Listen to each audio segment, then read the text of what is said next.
So hello everyone, this is me Shazan Ahmad and you're watching my channel Shazan Ahmad Official. So today I'm gonna talk about the book A Man Called Ove and it is written by Frederick Backman. ठीक है. So basically जो कहानी है ये जो कहानी है इस बुक में वो बहुत ही सिंपल है. It revolves around the principal character named Ove. He is like 59 years old और वो थोड़ा सा जैसे होते नहीं जो ओल्ड एज लोग होते हैं वो भी बिल्कुल वैसे ही है. थोड़ा सा इरिटेटिंग है, फ्रस्ट्रेटिंग है, लोग उससे चिढ़ते हैं, लोग उसको हेट करते हैं क्योंकि वो चाहता है कि जितने भी रूल्स हैं सारे लोग उन सारे रूल्स को फॉलो करें और उसको ये लगता है कि जो आज की जनरेशन है वो कुछ भी नहीं कर सकती है, वो जो भी कर रही है वो सब गलत है. जैसे कि और इन जनरल एजेड पीपल को लगता है कि आजकल के जो बच्चे ये नहीं कर रहे, वो नहीं कर रहे, ये नहीं कर रहे. ठीक है. तो जब बेसिकली आप पहले बुक पढ़ते हो, जब बुक पढ़ना आप स्टार्ट करते हो याली सो वॉट हैपन्स लाइक आप बिगनिंग में थोड़ा सा आप भी इस कैरेक्टर से बहुत इरिटेट रहते हो, आपको मज़ा भी आता है पढ़ने में इस कैरेक्टर के बारे में, बट आप थोड़ा सा ये आपके माइंड में ये परसेप्शन रहता है यार कितना बोरिंग है यार, ये कितना इरिटेटिंग है, लोगों को परेशान कर रहा है.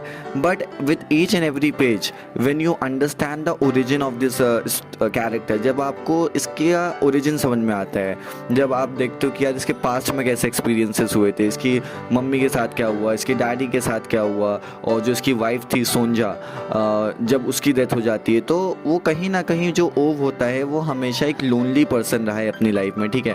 पहले उसकी मम्मी की डेथ हो जाती है जब वो छोटा था, उसके बाद उसके पापा की भी डेथ हो जाती है I think at the age of 13 और 14, और उसके बाद वो अपने पापा जहाँ उसके काम करते थे वो भी वहीं पे काम करना स्टार्ट करने लग जाता है. ठीक है.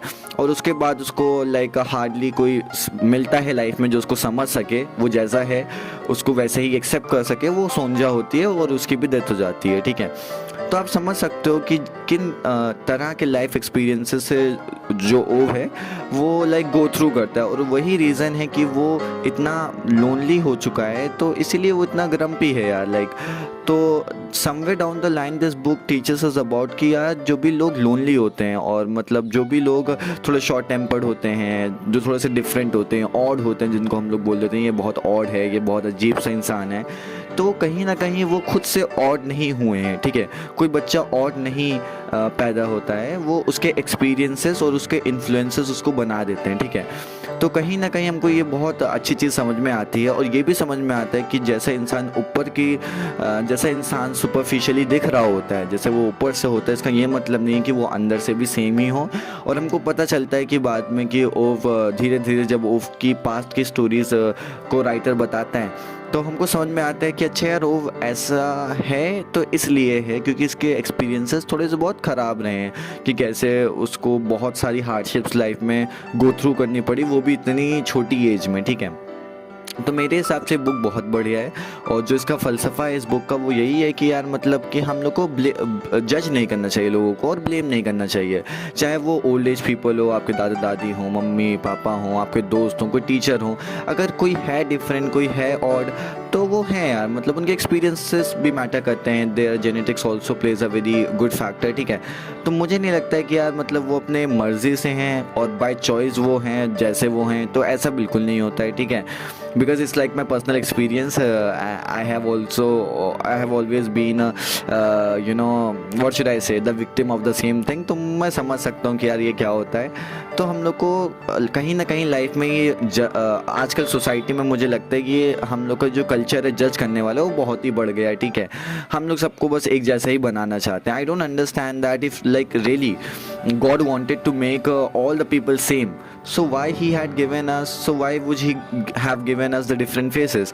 अगर भैया भगवान को, खुदा को, रब को, हम लोगों को एक ही जैसा बनाना होता तो क्यों डिफरेंट फेसेस दिए. ठीक है.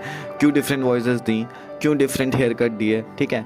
तो इसीलिए दिए because he wanted to make us all different, and now we all are different, so why everybody is trying to make everyone the same.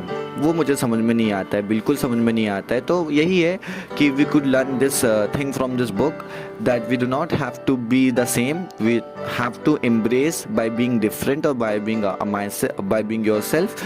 But having said that, इसका ये मतलब नहीं है that whatever things that you are doing wrong कि आप ये कह सको नहीं नहीं यार मैं तो डिफरेंट हूँ, मैं तो करूँगा ही. For example if you are short tempered and you are getting angry with the people and then saying यार नहीं नहीं ये तो मेरा नेचर ही है, यू कुड इम्प्रूव योरसेल्फ. ठीक है.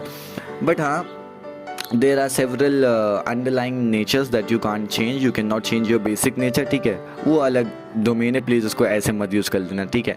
तो यही है, और बाकी you will definitely laugh, you will definitely cry, you will smile, आपको मतलब बहुत ही मज़ा आएगा, आप रोगे, आप हंसोगे, आप उसके साथ एम्पैथाइज करोगे ओव के कैरेक्टर के साथ। तो I mean this is like one of the most interesting characters I have ever read in my life. So I hope that you would definitely love this book.